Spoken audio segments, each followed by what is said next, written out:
Si l'envie te prenait soudainement de savoir combien il y a de compagnies aériennes dans le monde, tu risquerais d'être complètement déboussolé. Certaines sources affirment qu'il existe plus de 5000 compagnies aériennes, alors que d'autres disent qu'il y en a environ 800. Mais peu importe quelle est la vérité, c'est déjà beaucoup dans les deux cas. Et parmi ces nombreuses compagnies aériennes, il en existe une plutôt inhabituelle. Elle existe depuis 30 ans, mais elle n'a jamais volé. Dès le début, Baltia, une compagnie aérienne américaine lancée en 1989, avait de grandes ambitions. Ce transporteur avait pour objectif de fournir des services de haute qualité à ses passagers dans les 3 classes qu'il allait proposer.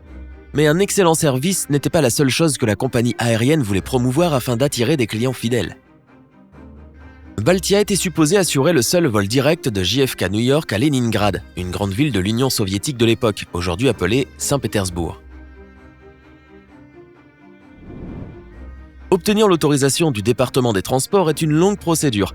C'est pour cette raison que cela a pris presque 2 ans à Baltia pour y parvenir. Mais enfin, en 1991, avec l'autorisation en poche, le transporteur était prêt à programmer des vols entre JFK et Leningrad, ainsi que Riga, Lettonie, Minsk, Biélorussie, Kiev, Ukraine et Tbilissi, Géorgie. Pendant ce temps, les médias de masse grouillaient de nouvelles concernant la nouvelle compagnie aérienne et son objectif d'acheter plusieurs nouveaux avions Boeing et de les faire voler. Mais tout à coup, tous les articles concernant Baltia se sont arrêtés, comme si cette compagnie aérienne n'avait jamais existé. La compagnie aérienne a disparu, puis est réapparue récemment seulement, en affirmant qu'elle n'avait toujours pas reçu l'approbation opérationnelle de la Federal Aviation Administration. Or, au moment où Baltia est revenue de nulle part, elle était déjà en opération depuis plus de 25 ans. Et pourtant, elle n'avait transporté aucun passager, ni même un simple colis. Apparemment, la compagnie aérienne a raté l'évaluation de la FAA à 7 reprises, et la majorité des échecs étaient dus au déploiement de ces glissières d'évacuation. Désespérée, la direction de la compagnie aérienne a même déménagé son centre à Michigan, où il est plus facile d'obtenir l'approbation de la FAA en comparaison de New York. Et devine quoi ? Même là-bas, Baltia a quand même raté ses tests de certification.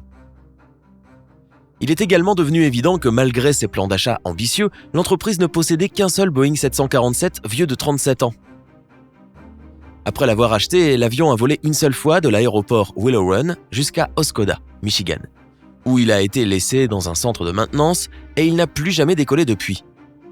En 2016, l'entreprise a dû déclarer son unique avion comme étant hors de service après qu'un expert embauché a honnêtement indiqué à la direction que cet avion n'était tout simplement pas en état de décoller. Alors, quelle est la conclusion ? Un transporteur de 30 ans qui est listé comme une compagnie aérienne existante mais qui n'a pas de flotte, beaucoup de dettes et des objectifs visiblement totalement inatteignables. Heureusement que leur avion ne vole pas. Les propriétaires de Baltia affirment cependant qu'ils se trouvent à la dernière étape dans le processus de Air Carrier Certification, même si leur site internet ne te permet toujours pas de faire de réservation. Eh bien, nous devrons attendre et voir ce qu'il en est. Et attendre, pendant que nous attendons, waouh, cela pourrait être une vidéo vraiment longue. Qu'en est-il des autres compagnies aériennes qui fonctionnent vraiment ? Tu veux apprendre des faits cool sur l'aviation qui te surprendront ? Si tu as déjà volé durant un orage, tu sais que cela peut être terrifiant. Des éclairs autour de toi à une altitude de plusieurs centaines de mètres, c'est flippant. Mais ne t'inquiète pas, les avions modernes ont été construits pour résister aux éclairs. De plus, même si les avions sont touchés par la foudre beaucoup plus souvent que ce que tu penses, il n'y a pas eu de crash causé par un éclair depuis les années 1960. Quand tu vas aux toilettes dans l'avion et que tu verrouilles la porte, elle est en fait ouverte. N'est-ce pas une position parfaite pour une situation extrêmement embarrassante ? La vérité est que le design d'une porte de toilette dans un avion permet aux membres de l'équipage de l'ouvrir en cas d'urgence. De plus, grâce à cette petite astuce, l'équipage peut éviter que les passagers utilisent les toilettes pendant le décollage ou l'atterrissage. Quand un vol dure plus de 13 heures, les membres de l'équipage peuvent utiliser des chambres secrètes spéciales pour se reposer et faire face à la fatigue. Ce genre de chambre possède généralement entre 5 et 10 lits et l'équipage peut y accéder en empruntant un escalier caché. Le Boeing 747 est l'un des avions commerciaux les plus populaires et il est souvent appelé Jumbo Jet ou Reine des ciels. Ce fut le tout premier avion à fuselage large et il a fait son premier vol le 9 février 1969. Mais la chose la plus incroyable sur ce monstre de l'aviation, c'est qu'il est composé de plus de 6 millions de morceaux. Et ils peuvent pourtant être facilement contrôlés par 2 pilotes qui appuient sur des interrupteurs et des boutons avec leurs doigts.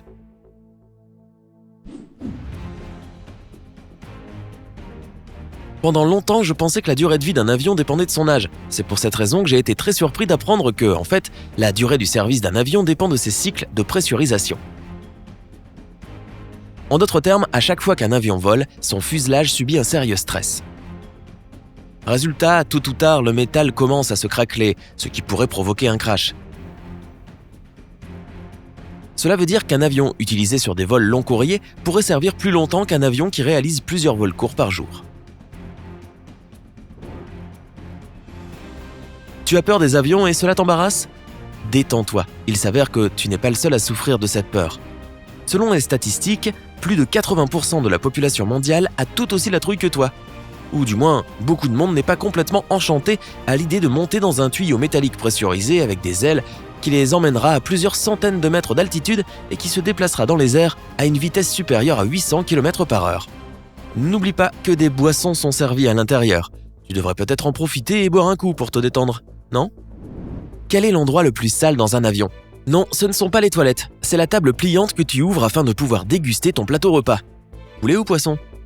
Ce genre de table héberge généralement plus de 2100 colonies de bactéries et ce, sur seulement 6 cm² de surface. En comparaison, le bouton de la chasse d'eau des toilettes possède 265 bactéries sur une surface de 6 cm². Berk. La prochaine fois, j'utiliserai probablement cette lingette humide qu'il nous donne pour nettoyer la table. Le plus grand avion au monde est l'Antonov AN-225. Il pèse presque 600 tonnes. Comparé à ce colosse, l'avion cargo de 350 tonnes Boeing 747-8F ressemble à son petit frère.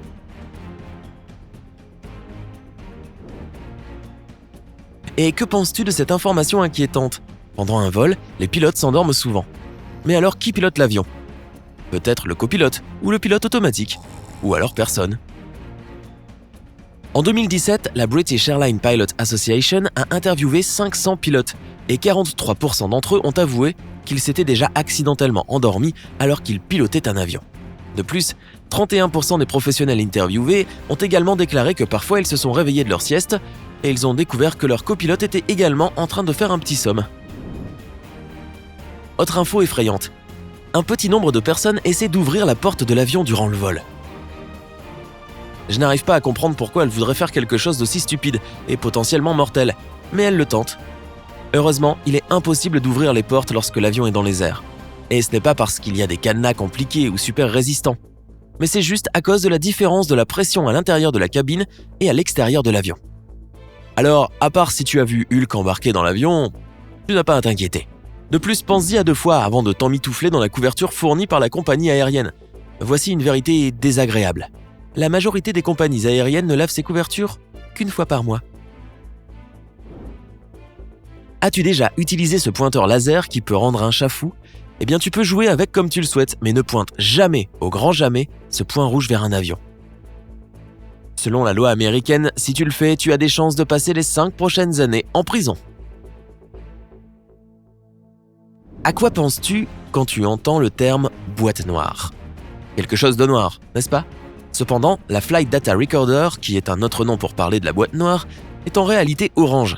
Tout d'abord, la peinture résistante à la chaleur utilisée pour ces enregistreurs est de couleur orange. En plus, cette couleur facilite le travail des sauveteurs pour localiser la boîte après un accident. Tu te rappelles des 6 millions de morceaux qui composent le Boeing 747 ? Eh bien, que penses-tu des 225 km de câbles qui se trouvent à l'intérieur de l'avion ? C'est presque la moitié de la longueur du Grand Canyon. De plus, le câblage pèse 1590 kg à lui tout seul. Ok, à ton tour maintenant. Connais-tu d'autres faits curieux sur les avions ? Partage-les avec nous dans les commentaires ci-dessous. Si tu as appris quelque chose de nouveau aujourd'hui, alors appuie sur j'aime et partage cette vidéo avec un ami. Mais hé, ne décolle pas tout de suite, nous avons plus de 2000 vidéos cool à découvrir. Tout ce que tu dois faire, c'est choisir la vidéo de gauche ou celle de droite, cliquer dessus et profiter. Reste avec nous du côté sympa de la vie.